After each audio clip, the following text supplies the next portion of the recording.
All set, please. Good afternoon, everyone. Thank you for coming to the celebration of life for Jacob Wayne Grona, Susie, Patrick, Katie. I want to extend my sincerest. They can't hear you.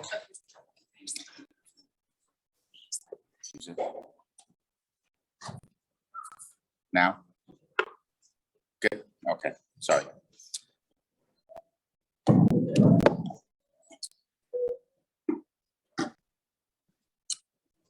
Patrick, Susie, and Katie, I want to extend my sincerest condolences to you and thank you for the honor of participating in the celebration of life for Jacob. Lori and I think all of us are here for you for whatever you need. For those that don't know me, I'm David, Jacob's uncle. I'm married to Susie's youngest sister, Lori, Jacob's aunt. Life does not mean something vague, but something very real and concrete, just as life's tasks are also very real and concrete. They form man's destiny, which is different and unique for each individual. No man and no destiny can be compared with any other man or any other destiny. Viktor E. Frankl. When Jacob's parents asked me to write the eulogy, I was deeply honored and of course said yes, although I had absolutely no idea what I was doing. So thank God for Google. So I researched, how do you write a eulogy? What do you put in it? What do you say? And some of the websites I came across said, read the obituary. I thought, well, that's in the program. You'll already have that. Other articles said, well, tell stories. I might tell one, maybe two, but I'll be inviting everyone to share stories of Jacob. So y'all be ready because you're up here next. So some time went by and I guess I was waiting for some type of epiphany to get me going, to get moving on this eulogy.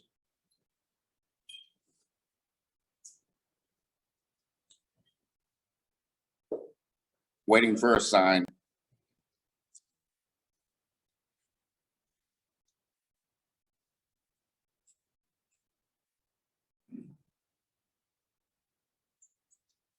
Maybe even waiting for Jacob to tell me what to do. And I think he did. When we were all helping to clean out Jacob's belongings down in San Antonio, there was a book on the table, Man's Search for Meaning. So I asked Susie if I could have it. And of course she said yes. For those of you that might not be familiar with the book, Man's Search for Meaning, it was written by Dr. Viktor E. Frankl, an Austrian Holocaust survivor. And as he also stated, he was a doctor and a specialist in psychiatry. Dr. Frankl shares in detail his experiences as a prisoner in different concentration camps, including Auschwitz. He shares the suffering, pain, anguish, and decline of one's mental state under those conditions. But he also shares feelings of happiness, joy, compassion, and most importantly, hope under hopeless conditions. He argues that finding one's purpose and meaning can help them have a different perspective on any suffering they may have endured. I read the book over a weekend, hoping to see what Jacob might have found in it. There were many parts of the book that resonated with me. Some I'm sure resonated with Jacob. And there were parts in the book that I felt Jacob was there reading by my side. In my own way, it was another connection to Jacob, another story to share about him, another memory to have of him. I remember the last deep conversation I had with Jacob a few months back. It was about him pursuing his LCDC. He wanted to be a licensed chemical dependency counselor. So we talked. He asked me questions about the counseling field, and I encouraged him to pursue it because of his passion for helping others who were suffering and dealing with issues, and his own life experience and his own struggles. He'd have been a magnificent contributor to the field. So who is Jacob? I don't have any youthful memories of him because I met him later in life. I do remember when Jacob worked at the cheese place in Dallas, and forgive me, I'm not very well refined. I know there's a proper name for it. I just don't know what that is. But we went there for Joni's birthday for lunch when she was in town. And what was it, Joni, your 35th, 36th birthday, 34th? And the smile on Jacob's face when we went in there, and the pride he took in showing us his craft. He was at work, but he would sit and visit. He took the time to show us everything that they had to offer. He educated us on what paired with what best, and he brought everything out to us. And again, would sat and visit as he could. I'll never forget the smile he had on his face. He was grinning ear to ear, so proud to serve his family and to have somebody there taking interest in what he did. It just showed the love that he always had. That memory reminded me of something else I read in Jacob's book. It was the human something which this man also gave to me, the word and look which accompanied the gift. So here's what I remember from the precious time we had together. I will always remember Jacob as being full of life. He was a music enthusiast. He was an artist. He was an actor. He was joyful. He was generous. He was kind. He was grateful. And he was the life of the party whenever conversing with him. I'll never forget that hearty laugh. Jacob is a beloved son to his parents, Susie and Patrick, a beloved brother and best friend to his sister, Katie, a beloved grandson to his Mimi, Pawpaw, Oma, and Opa, the latter three he is now reunited with, and a beloved cousin, nephew, and best friend to many. Jacob is full of love for everyone in his life, including his pets, especially Stevie. And he is loved by so many. In Man's Search for Meaning, Dr. Frankl talks about love, and he says, the truth, that love is the ultimate and highest goal to which man can aspire. Then I grasp the meaning of the greatest secret that human poetry and human thought and belief have to impart, which is the salvation of man is through love and in love.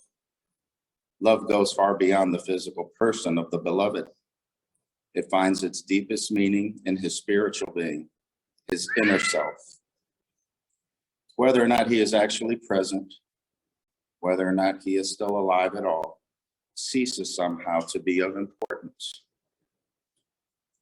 Jacob will forever be in our hearts and us in his. We love you, Jacob. And you will be missed, but never forgotten.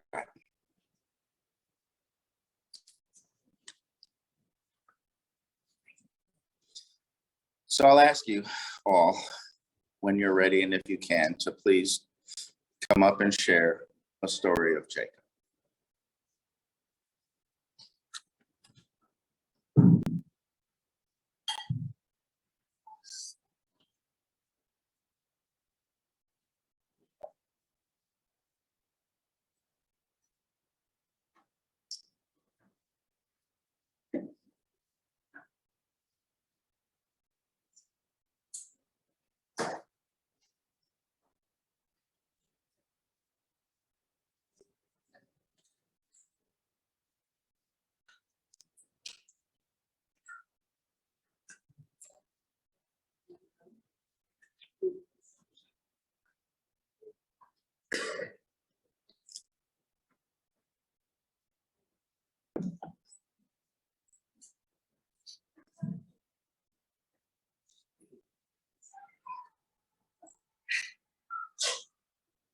I'll try to do this. Okay.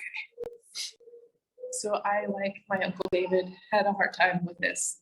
So I Google, and it kept telling me, memories are going to come flooding through and you're going to be able to write all of this.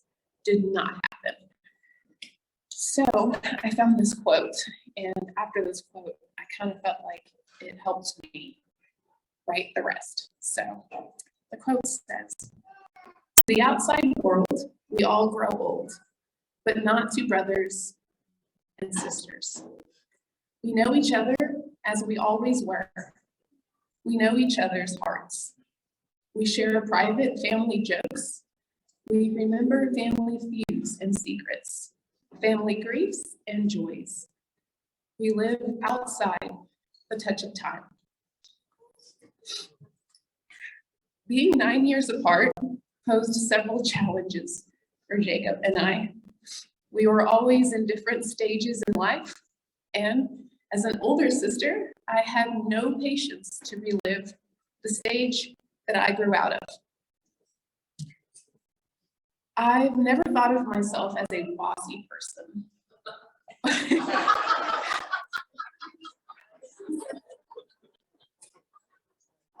A bossy person. But I guess I might be. But I was still inclined to tell him what to do and to tell my parents how to be better parents, because I obviously knew how to do that at the age of 14. Jacob and I brought out the worst and the best in each other. Jacob was quick-tempered, but very forgiving. I was slow to anger, but held a grudge. Jacob had a wealth of words that could sting, but it was his death stare that stopped me in my tracks. And ooh, that death stare, it was like swords coming out of those eyes. I could push his buttons and he could push mine, but hey, that's what siblings do, right? So as the years went by and we grew up, and things actually started to change. Instead of years of me offering my uninvited advice, Jacob was now teaching me life lessons that would shape who I am today.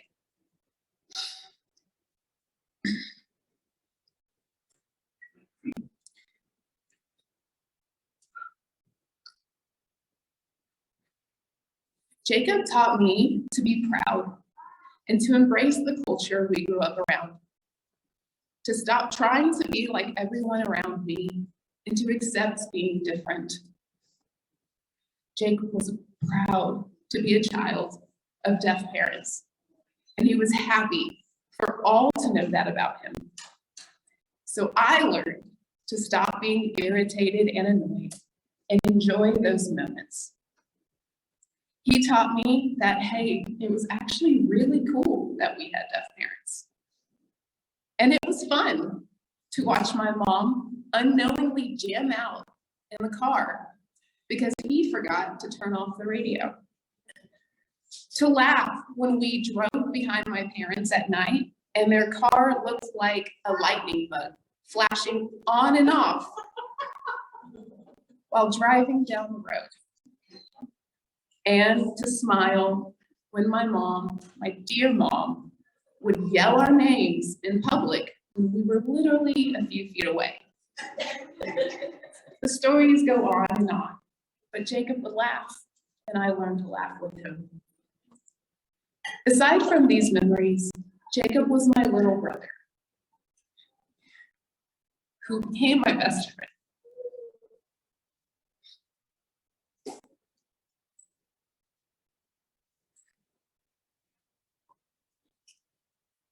He was my best listener and found humor in so many things. He was empathetic and loving. He was affectionate and not afraid to show it. He had such a warm smile, and his laugh was so contagious. And he loved his family, he loved his friends, and he absolutely adored Stevie.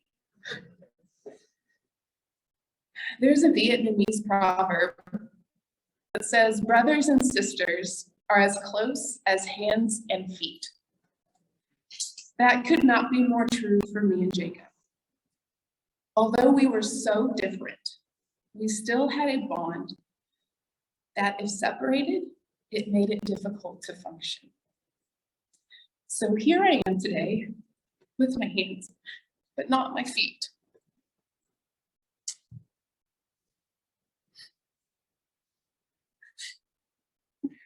However, I know this separation will last forever, and there will be a day that we'll be together again, hands and feet, and that day is just around the corner. Thank you.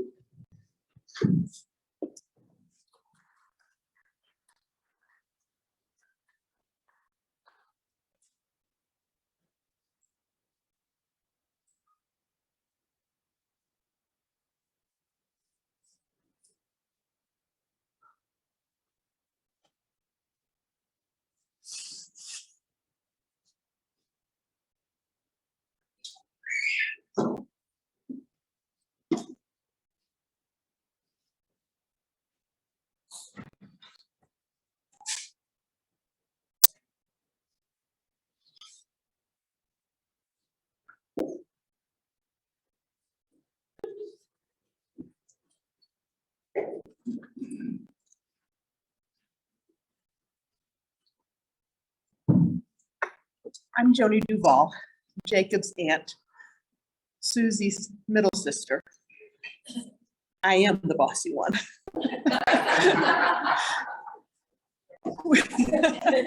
So my husband's Michael, and we have 3 children, Adam, David, and Hannah. We left Texas in 1988 and traveled all over the country, moving from place to place. So unfortunately, our family time was very limited. My kids didn't grow up with their cousins like Lori's and Susie's kids grew up together. We were a little separated. We saw each other maybe once a year. So I kept pulling for a memory, my memories of Jacob. And the memory that kept coming back, Katie, I know you're going to remember this one, was a trip to Schlitterbahn.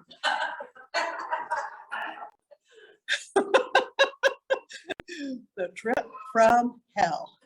I don't know why Lori and Susie did not come with me, but somehow I ended up driving from Corpus Christi to Schlitterbahn with all those kids. And the baby, Hannah, was probably, she was a baby, a year.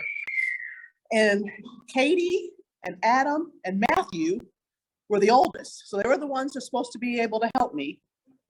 They're gone. And then I have Jacob and David and Hannah. Jacob and David disappear. I'm thinking that I've lost the whole family's drowned in the river. I'm panicked. Finally get all kids together and they saw the other side. So I came known as the mean aunt. And I think Jacob probably to this day considers me the mean aunt. That's the memory that I had. And the second memory I had was going to see one of Jacob's plays when he was in high school at Lindale. And that's when I really felt like I saw Jacob. He came through in that play. He was so proud. And he did such a beautiful job. And he was so happy to see family there.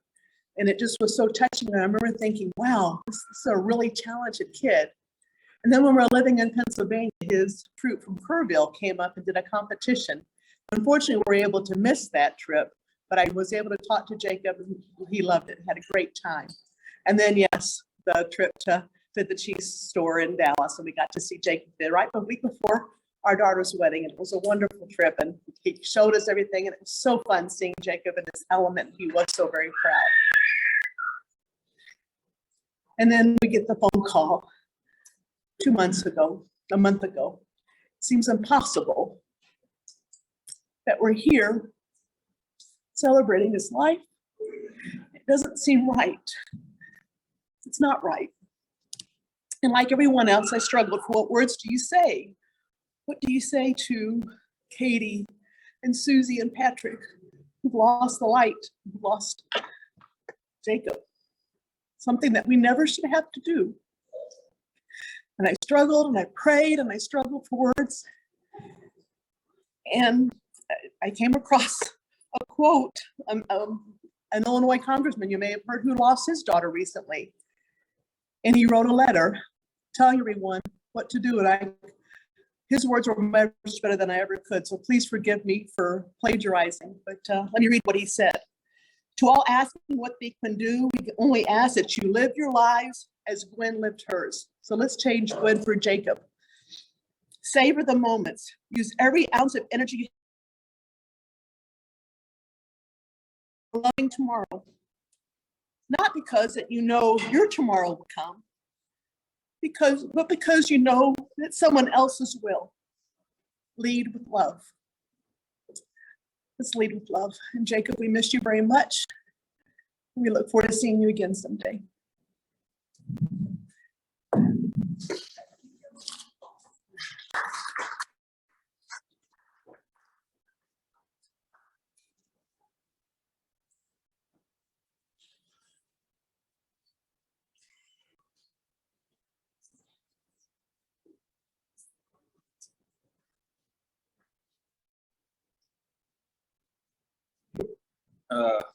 My name is Matt Dyson.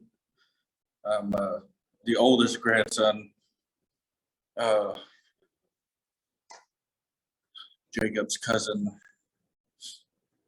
As a kid, Jacob was weird.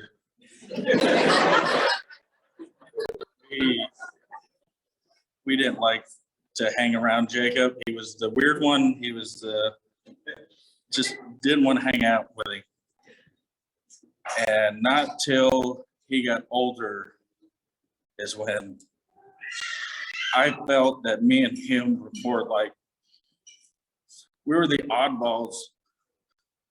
I didn't go to college. I didn't just truck driver. And I've been through it. I haven't gone to extent as him, but I've been there.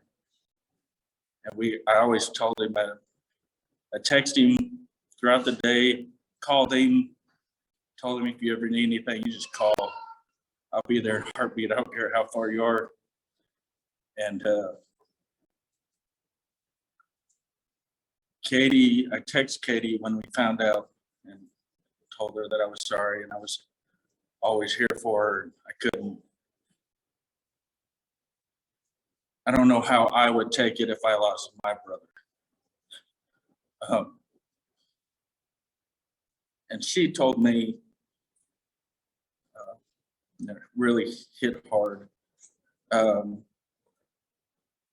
He told his friends or his boss that his sister was mad at him and his oldest cousin was on his way to get him. And I wish I really was, because I'd have been there in a heartbeat. I live 4 hours away and I've been there in 2. I love you, Jacob, and I'll see you one day.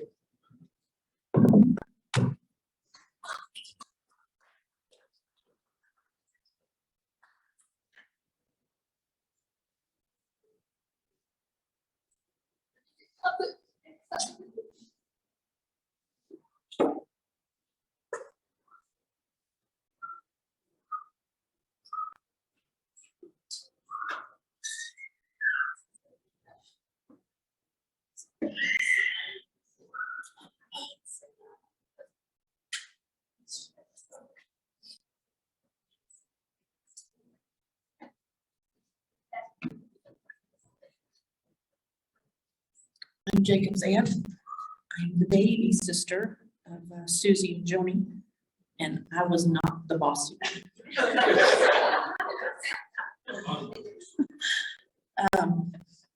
Yes, Jacob and Katie lived closer to us than to Joni and Michael, and we saw them more frequently, but not often enough.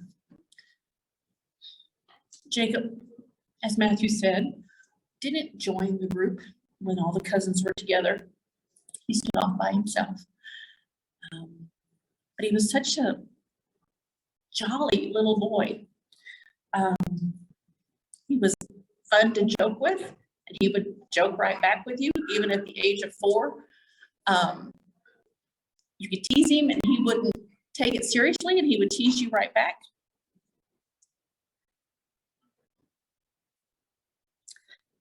Schlitterbahn trip. Susie got sick. That's why we weren't there. I remember going to Corpus Christi to visit, and we went out to a seafood restaurant. And Jacob ordered, I think, the most expensive meal on the menu. And he ate it so proudly. And I remember I was sitting next to him. I said, Jacob, can I have some of your, I think it was shrimp. I said, can I have some of your shrimp? And he looked at me with those death stare. And he says, no. I said, but I'm the fun one.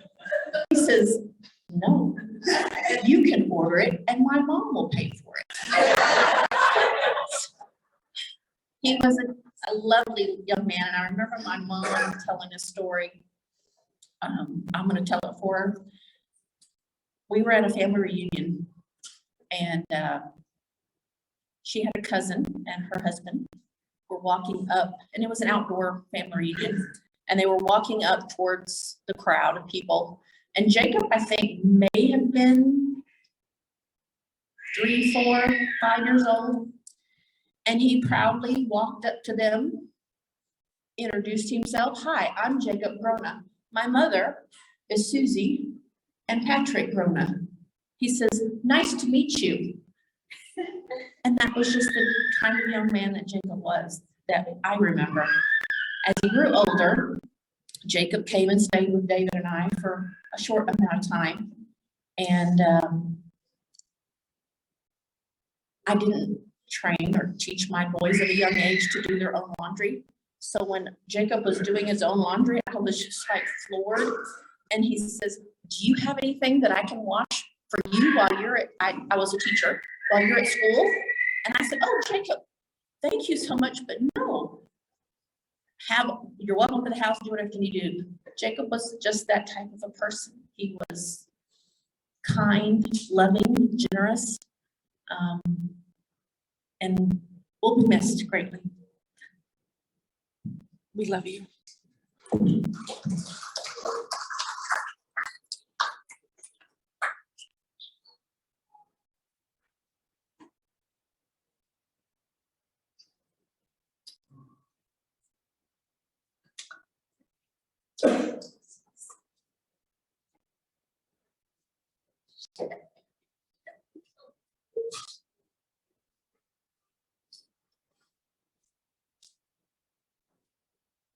This mic on here. Hello, my name is Robert Dyson. I'm Matt Dyson's younger brother, and whenever us cousins got around, for a while, I was the low man on the pecking order. But then David showed up, but he was only like a couple years younger than me, so like we were kind of even pegged. But then Jacob was around, and I wasn't no longer on the bottom anymore. I got to hang out with the older kids, and they didn't push me out. But then Jacob would always want to hang out when we were younger. But I was doing what the older kids do, and you know, I'm 5 years older than you. I don't have to hang out with you. But then, you know, we get older, and I didn't get to see Jacob for a while as he was going through high school. But then after that, I finally got to see Jacob again, and he was a whole new person. He was tall and charismatic. He wasn't that chubby, awkward kid that I remember as growing up to going to Corpus Christi or going to East Texas and growing up with. And as we got older, I realized that we're very alike. Both younger siblings, always starving for attention and would do anything to get it. Stubborn. You could tell us what to do, whether it's wrong or right, but you better have a good reason why we're doing it, because it better make sense to us, or we're gonna do what we want to do. I love Jacob. I wish that I got to spend more time with him. I wish that I would have reached out more when he was living closer. I really missed out. And I just wish that he was still here.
If there aren't anyone else that has any stories to share or memories to share.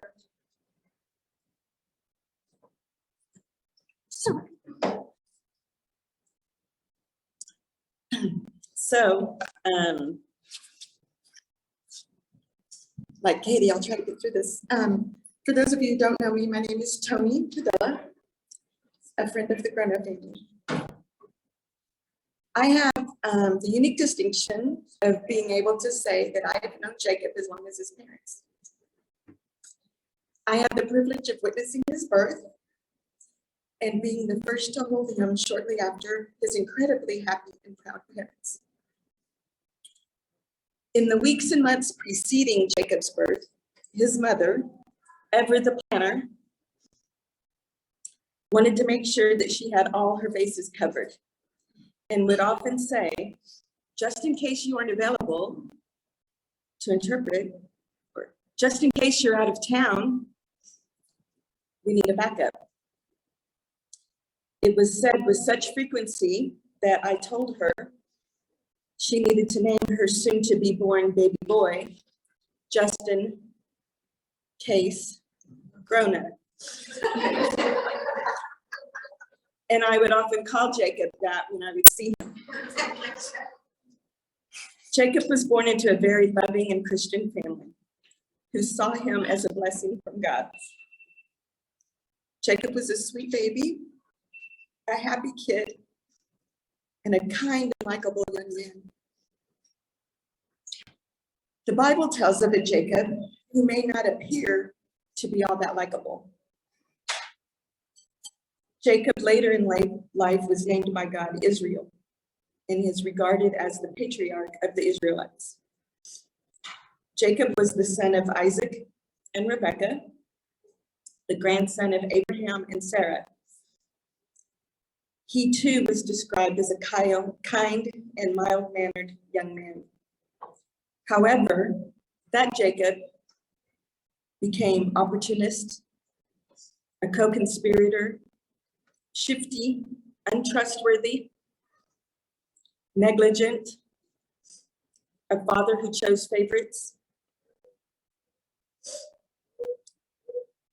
Yet God said, Jacob I loved, and Esau I hated. God blessed him with many children, a productive lifestyle, and a long life. If you read and study the life of Jacob, you'll see that he struggled from his birth until his death at the age of 147. Perhaps that Jacob's struggles were due to his schemes, his guilt, shame, and regrets. There are several times when Jacob encounters angels, either through dreams or in the flesh isn't 100% clear. This is where we get the story of Jacob's ladder. where Jacob had a dream about a ladder that reached from earth to heaven, and angels were descending and ascending up and down this ladder between heaven and earth. There's another account of him physically wrestling with what some might believe was an angel. Neither was willing to let go until finally Jacob asked for a blessing. For Jacob believed he had come face to face with God and lived to tell about it. As humans, don't we all wrestle with God at times? Jacob's struggles are still our struggles today. As believers, we don't always understand the meaning of our struggles, but we hold tightly to the belief that God is in control and he uses our pain to grow us up in the faith. There's also the story of Jacob's well, not the one up the road in Wimberley, but the original historical Jacob's well, where Jesus met the Samaritan woman. It's a real well located in ancient Samaria. It's believed to be about 9 feet in diameter and 75 feet deep. In the New Testament, Jacob's well touches both physical and spiritual needs. The well obviously provided fresh water for people to drink, and was the site where Jesus used the metaphor for the spiritual living water that he offers for those who accept him. In John chapter 4, he tells the Samaritan woman, "Whoever drinks the water that I will give him will never be thirsty. The water that I will give him will become in him a spring of water welling up to eternal life." For Christians, Jacob's well represents a place where a sinful person can come and encounter Jesus as Savior. Like Jacob, the son of Isaac and Rebekah, Jacob, the son of Patrick and Susie, struggled from birth to death. Like the Jacob of long ago, God also loved our Jacob. Many might say that our Jacob wrestled with some demons, but perhaps we reframe that and we choose to believe that he was wrestling with angels and with God, because God was not willing to let go of him and he was not willing to let go of God. And while our Jacob did not have as long a life as the Jacob of long ago, and this is one of those struggles that we don't yet understand, and his passing has left a hole in the hearts of those who love him, as big and as deep as Jacob's well. Let the story of both Jacob's lives remind us that God is in the business of transforming our struggles for his purpose and for our good. The ancient Jacob spent his life in search of his father's blessing. Our Jacob had his father's blessing and was a blessing. Let's continue to bless the memory of Jacob's life by doing acts of kindness as Jacob did, and by continuing to bless his family and friends with your love and kindness, not just today and in the next couple of weeks, but for a lifetime. For Jacob's struggles are our struggles today. And just in case you need to hear it today, Jacob still loves you. He now loves us all, his friends and family, with the complete love of God. For our Jacob also came face to face with God, and we will be reunited with him again. And we are all blessed having him.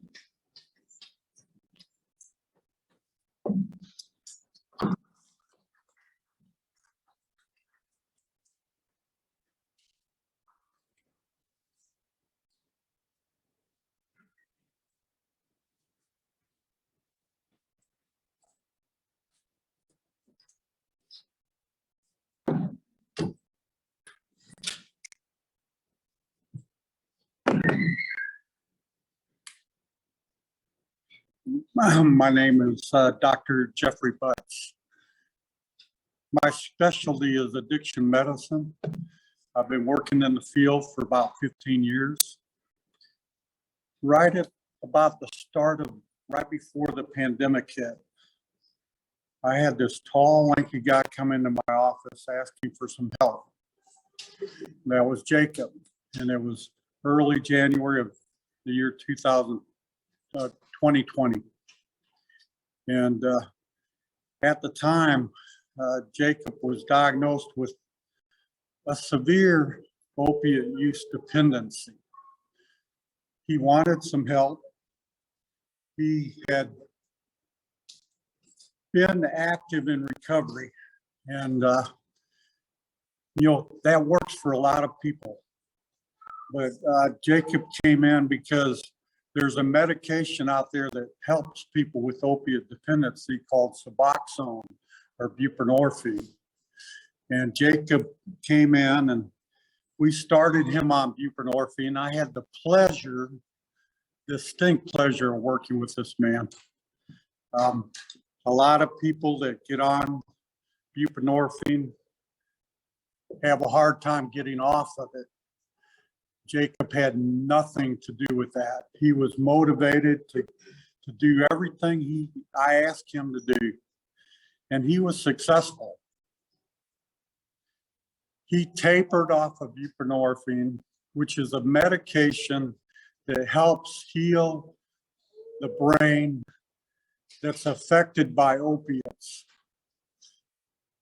Slowly, he was able to get off of Suboxone and really deal with the withdrawal that so often causes problems for people. And he became active in the recovery community, lived in a sober house for a period of time. He did everything right. If I did anything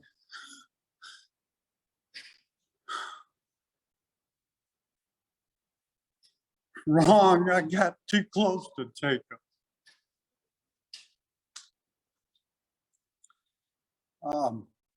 He was a success story. And he did not want to stay on buprenorphine. He didn't. And he was sober for a year off of buprenorphine. Quick story. I remember him coming in to see me one time. And this guy was looking good. He had gained weight. He was happy, tan. He was sassy. And I said, I was thinking he had a girlfriend. He probably did, but I said, what's going on? He said, I got a puppy.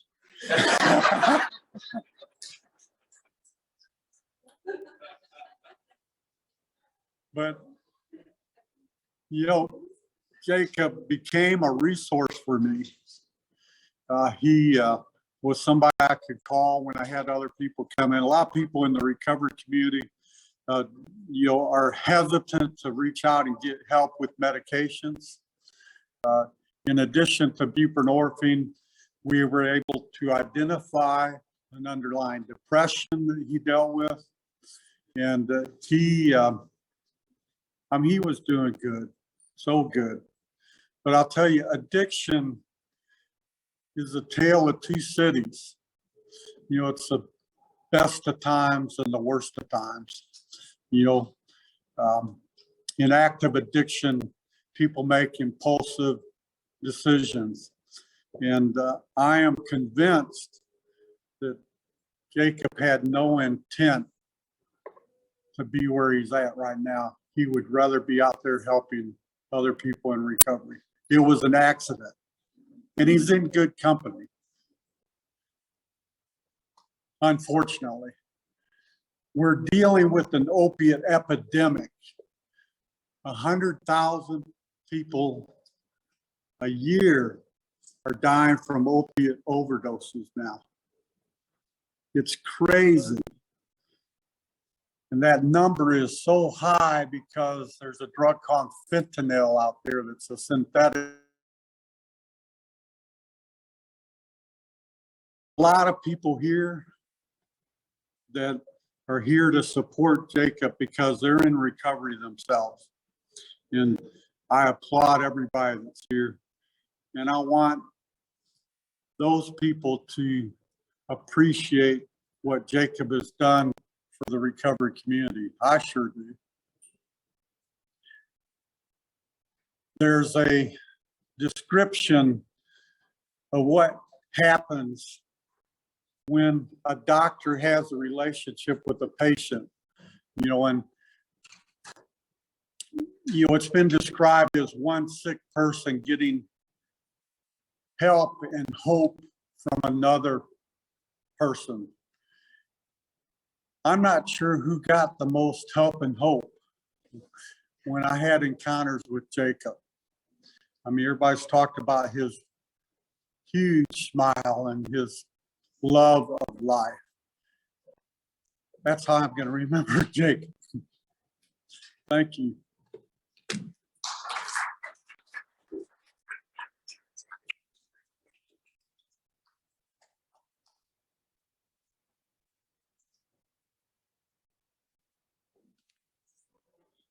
I'm a friend of Jacob's. Can y'all hear me? I had the pleasure of knowing Jacob since I actually lived here in Kerrville. The first time that I met Jacob was when I came into sober living. And I think through recovery is how we first bonded. And then after that, it was probably all of the rats eating our food in the front house of our sober house. Sorry, Will.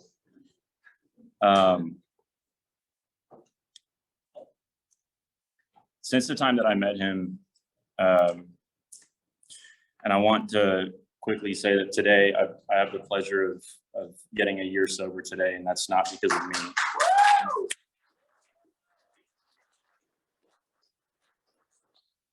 And the reason I say that is not because I'm proud of myself or want to share that with people because of me, but because I did not do that by myself. The only way that I could have done that is through God and through the people that have done it before me, and Jacob was one of those people.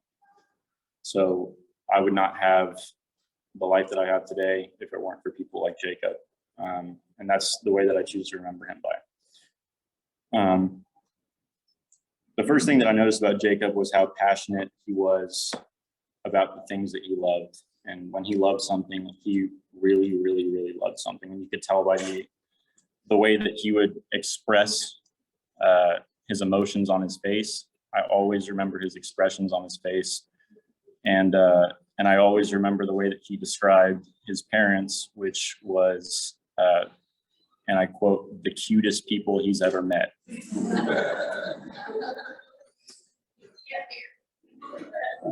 I definitely see why. On the subject of addiction, I want to read one of my favorite quotes, and I hope you guys don't mind. And it's from Teddy Roosevelt, and it's called "The Man in the Arena." It is not the critic who counts, not the man who points out how the strong man stumbles or where the doer of deeds could have done them better. The credit belongs to the man who is actually in the arena, whose face is marred by dust and sweat and blood, who strives valiantly, who errs, who comes short again and again, because there is no effort without error and shortcoming. But who does actually strive to do the deeds, who knows great enthusiasms, the great devotions, who spends himself in a worthy cause, who at the best knows in the end the triumph of high achievement, and who at the worst, if he fails, at least fails while daring greatly, so that at his place shall never be with those cold and timid souls who neither know victory nor defeat. And this is one of my favorite quotes because through addiction, this is the way that I choose to remember my brothers and sisters, is that we are the men in the arena, and Jacob to me was the man in the arena. I love you, Jacob. Miss you, man.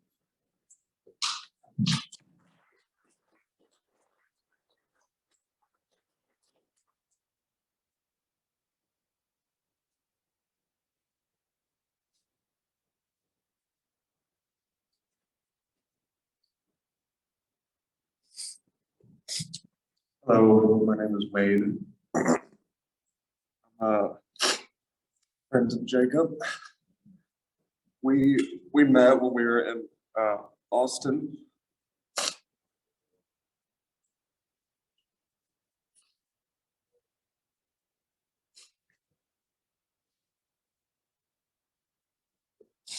Jacob was like a brother to me.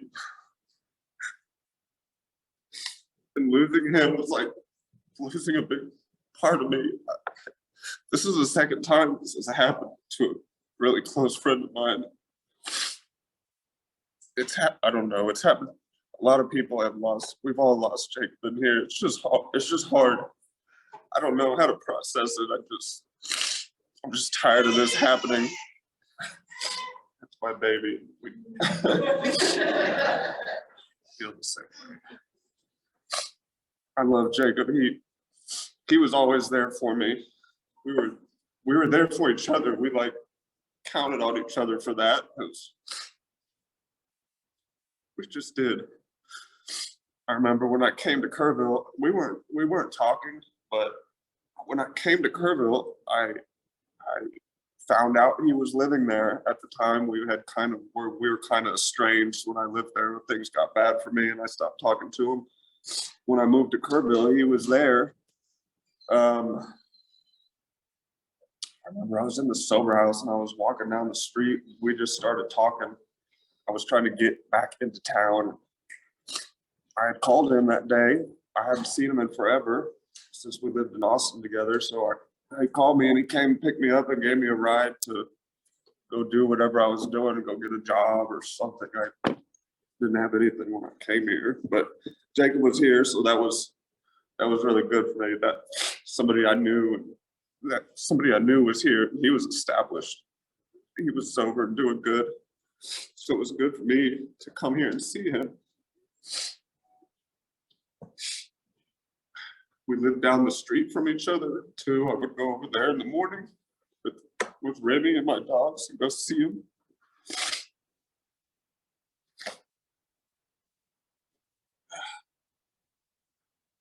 It's just, I'm gonna miss him a lot. Thank you.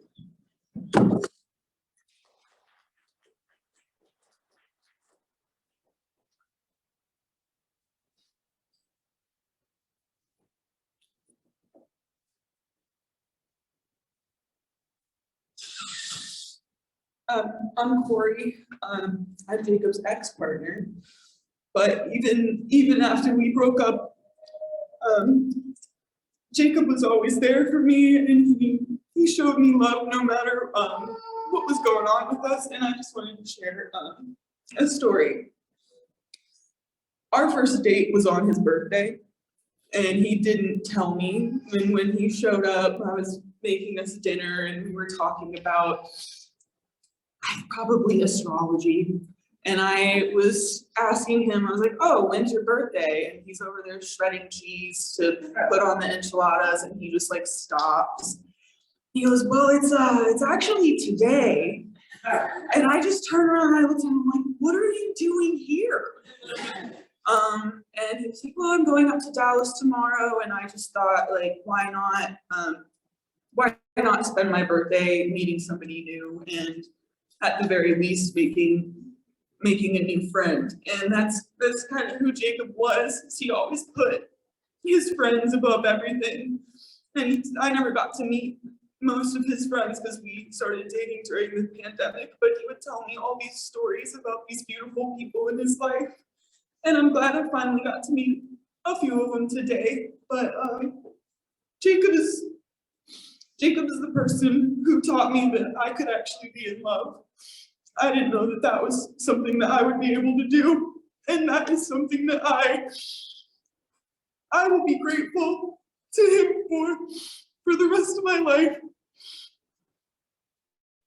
Jacob brought my friend Madison and I together, and we're actually gonna play a show together next week. And it's bittersweet because I really wanted him to be there because he was always very supportive of both of us, but we're actually donating part of the proceeds for this residency that Madison is doing to the Harm Reduction Alliance of Texas.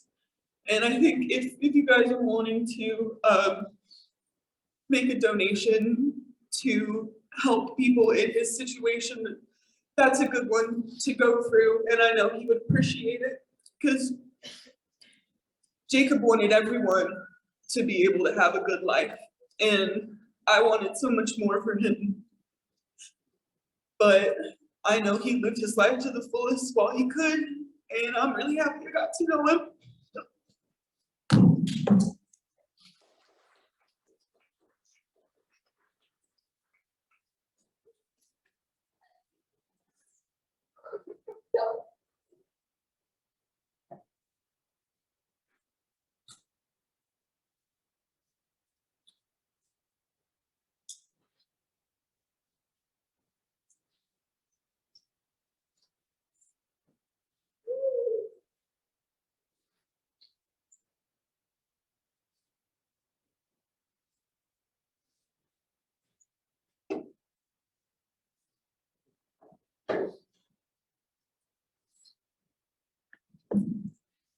If there aren't anyone else that have any stories or memories to share of Jacob.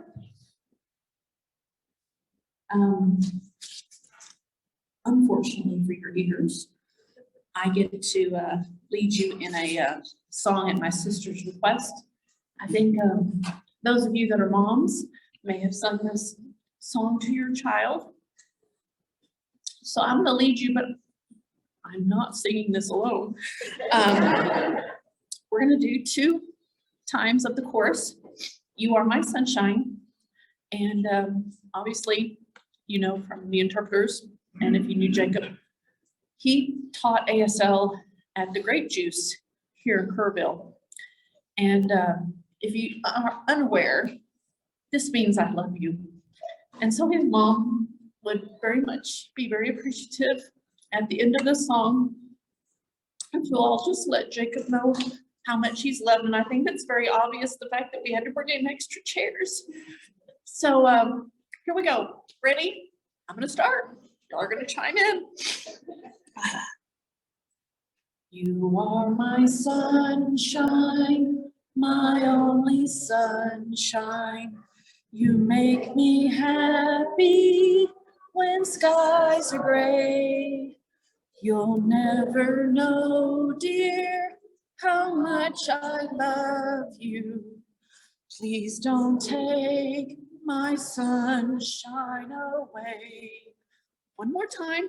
You are my sunshine, my only sunshine. You make me happy when skies are gray. You'll never know, dear, how much I love you. Please don't take my sunshine away. Thank you, y'all are quite fabulous.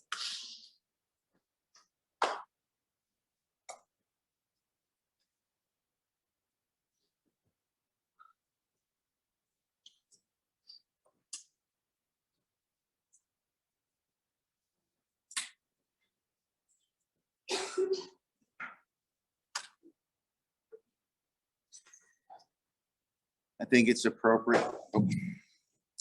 I think it's appropriate and what Jacob would want for us to end today with the Serenity Prayer. So I'll start and everyone please join. God grant me the serenity to accept the things I cannot change, courage to change the things I can, and the wisdom to know the difference.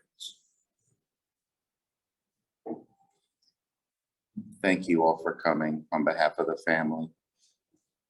And like Lori said, by the amount of extra chairs that we had to move in, I know the family very, very much appreciates it. And just as much love as you've shown Jacob, I know Jacob loves everybody here today, and probably more than those that couldn't make it. I know a lot of people came from far away, drove a few hours to get here, and so we thank everybody. And thanks again, and safe travels home. God bless you all.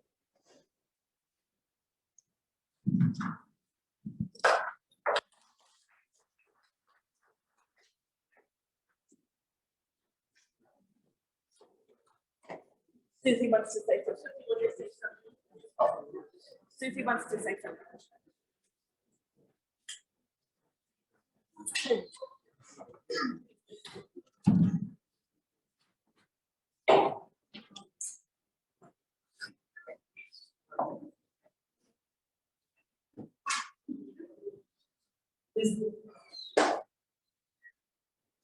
As a mom, I should never have to be here. I would never want to be here as a mom.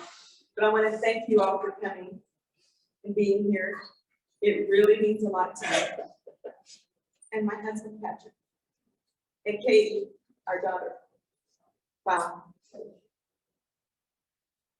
I just couldn't think of anything to say, but I want to tell you one thing. When Pat and I married in 1980, Pat wanted 7. Oh.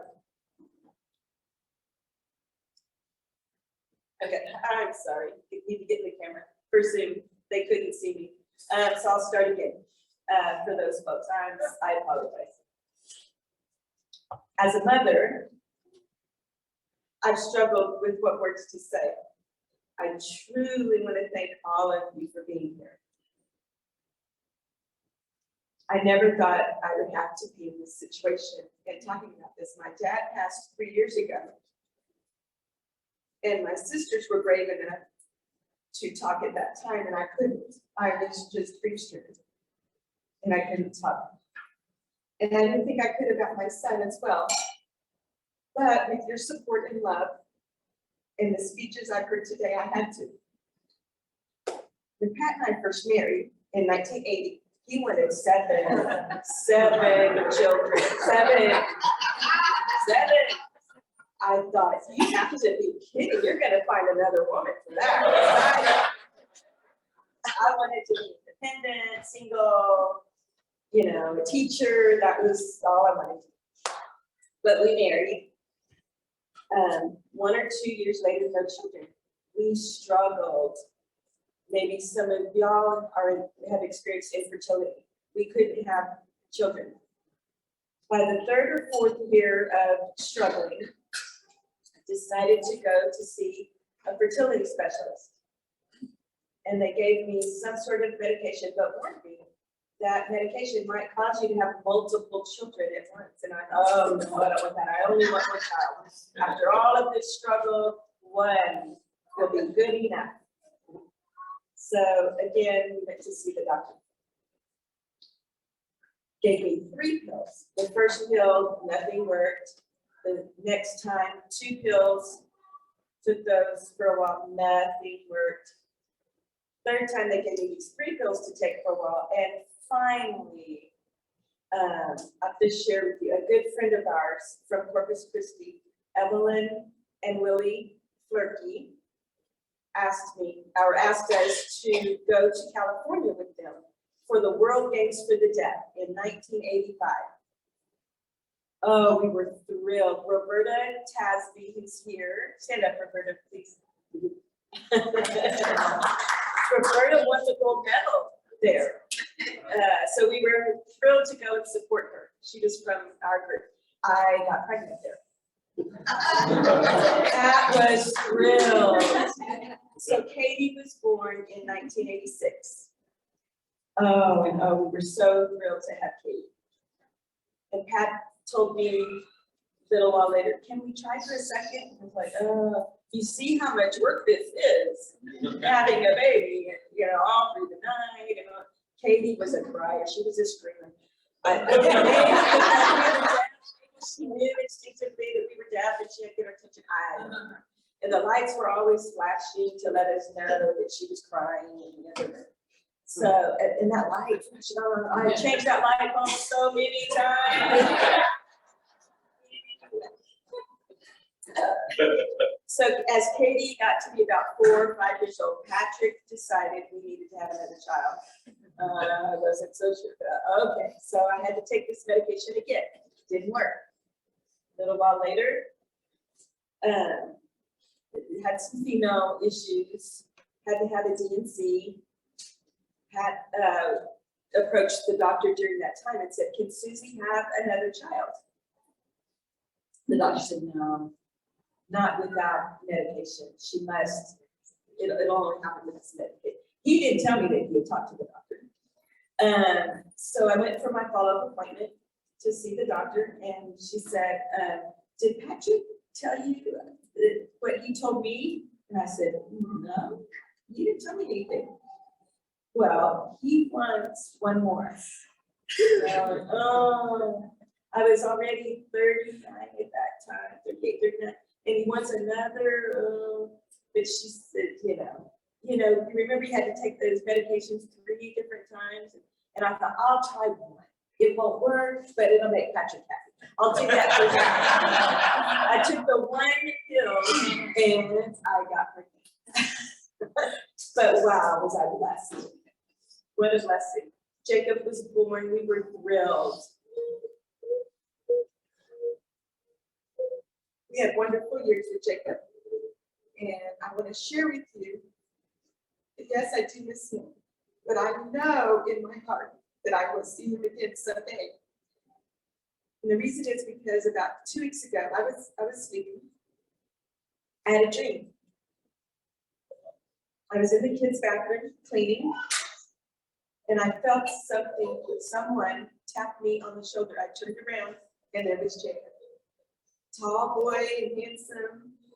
And oh, I love you. And I said, Jacob, I love you. I love you so much. And he had to stoop down because I'm short. He got down where I could read his lips, and he said, I do too.